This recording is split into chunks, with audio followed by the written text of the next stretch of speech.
आज तक रेडियो सुनता है सारा जहां।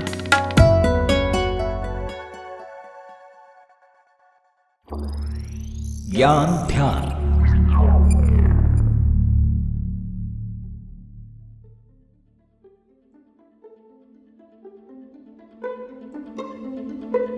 साल 1991 भारतीय अर्थव्यवस्था की हालत बहुत खस्ता थी। ऐसे में पीवी नरसिम्हा राव की सरकार मदद के लिए एक अंतर्राष्ट्रीय संगठन के दरवाजे पर पहुंची। उसने मदद तो की, लेकिन देश पर लाद दी लंबी चौड़ी शर्तों की एक सूची। भारत को सरकारी खर्चे से लेकर सब्सिडी में कमी करनी पड़ी, वित्तीय घाटे को काबू में करने का वादा करना पड़ा और रुपए की कीमत डॉलर के बरक्स क्या होगी मार्केट के हवाले छोड़ देना पड़ा।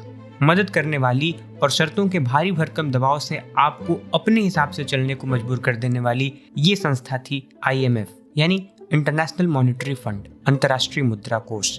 पड़ोसी देश पाकिस्तान और श्रीलंका बार बार इसकी शरण में आते जाते रहते हैं, लेकिन क्यों कोई देश चाहता है कि IMF की उसको जरूरत नहीं पड़े तो अच्छा।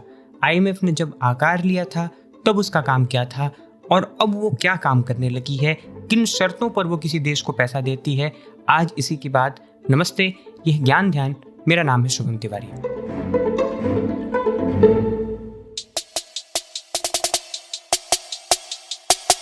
दरअसल 1944 में अमेरिका के न्यू हैम्पशायर में ब्रेटन वुड्स सम्मेलन हुआ। यहाँ से दो संगठन का जन्म हुआ, एक तो वर्ल्ड बैंक, दूसरी IMF। वर्ल्ड बैंक 5 संगठनों का एक समूह है जो विकासशील यानी जो डेवलपिंग इकोनॉमीज, अर्थव्यवस्थाएं हैं, देश हैं, उनको कम ब्याज पर कर्ज देती है। कई बार ये उधारी इंटरेस्ट फ्री यानी ब्याज मुक्त और डोनेशन के फॉर्म में भी होती है।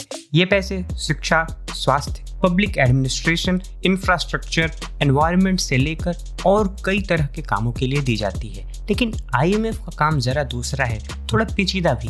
वो पहले तो ये प्रयास करती है कि दुनिया जहान में फाइनेंशियल स्टेबिलिटी बनी रहे, यानी एक आर्थिक स्थिरता का माहौल रहे। किसी देश की माली हालत अगर ठीक नहीं है तो समय समय पर उसको आगाह भी करती चले। कुछ उद्देश्य भी थे जिनके साथ IMF का गठन हुआ था। फिलहाल IMF उन उद्देश्यों के पर्सपेक्टिव में अगर हम देखें तो किस भूमिका में खड़ी हुई नजर आती है, बता रहे हैं दिल्ली के जवाहरलाल नेहरू यूनिवर्सिटी में अर्थशास्त्र पढ़ाने वाले रोहित आजाद। इंटरनेशनल मॉनेटरी फंड जो है वो सेकेंड वर्ल्ड वॉर के बाद, क्योंकि काफी ग्लोबल इकोनॉमिक क्राइसिस हुई थी उससे पहले, और जो एक बड़ा वर्ल्ड वॉर हुआ था उसके कॉन्टेक्स्ट में सारे देशों को एक्सचेंज रेट को लेके काफी दिक्कतें आई थी। तो उसको रिजॉल्व करने के लिए जो इंटरनेशनल मॉनेटरी सिस्टम अगर कहें, उसको ठीक करने के लिए ये बनाया गया था। ये जॉन मेनार्ड केन्स जो प्रसिद्ध अर्थशास्त्री थे, उनका ये प्रपोजल था। नेगोशिएट होके यूनाइटेड किंगडम, इंग्लैंड और US के बीच में फाइनली ये ब्रेटन वुड्स सिस्टम के तहत, जिसमें IMF और वर्ल्ड बैंक हैं, ये बने थे। सो इंटरनेशनल मॉनेटरी IMF जो है उसमें करीब 179 कंट्रीज हैं जो इसके मेंबर्स हैं। अब मेंबर्स होने के बाद अगर आपके इकोनॉमिक कंडीशन, फाइनेंशियल कंडीशन में कोई दिक्कत आती है, जैसे श्रीलंका एक इमीडिएट एग्जांपल हो सकता है, या 1991 में जो भारत की स्थिति थी, बुनियादी तौर पे कहिए तो एक हो सकता है जब आपका पब्लिक डेट काफी ज्यादा बढ़ गया हो और आप उस सिस्टम को सस्टेन नहीं कर पा रहे हैं, या आपका जो फॉरेन रिजर्व्स है वो काफी कम संख्या में हो गया हो। इस कॉन्टेक्स्ट में IMF चूंकि ये समझता है कि इस तरीके से इकोनॉमीज अगर कोलैप्स करने लगेंगी तो वो इंटरनेशनल मॉनेटरी सिस्टम के लिए, चाहे वो छोटी इकोनॉमी हो तो वो इकोनॉमी खुद कोलैप्स कर जाएगी, और अगर बड़ी इकोनॉमी हो तो ग्लोबल फाइनेंशियल सिस्टम के लिए ही प्रॉब्लम हो जाएगा। तो उस कॉन्टेक्स्ट में IMF जो है अपने मेंबर कंट्रीज को लोन देता है।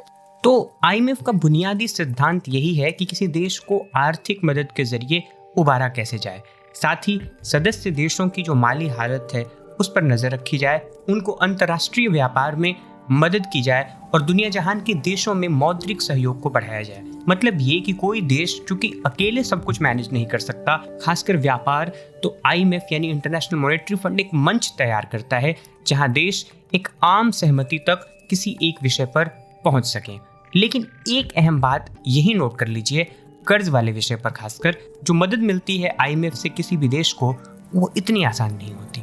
कई बार दिवालिया हो चुके देश को IMF नाको चने चबाने को मजबूर कर देता है।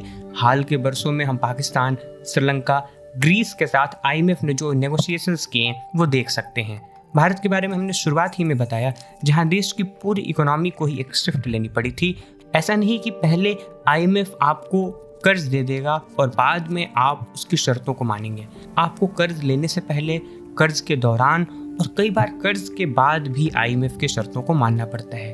किस तरह की ये शर्तें हैं, रोहित बताते हैं। बहुत स्ट्रिक्ट कंडीशंस लगाए जाते हैं अगर आईएमएफ आपको लोन देता है, जिसमें अलग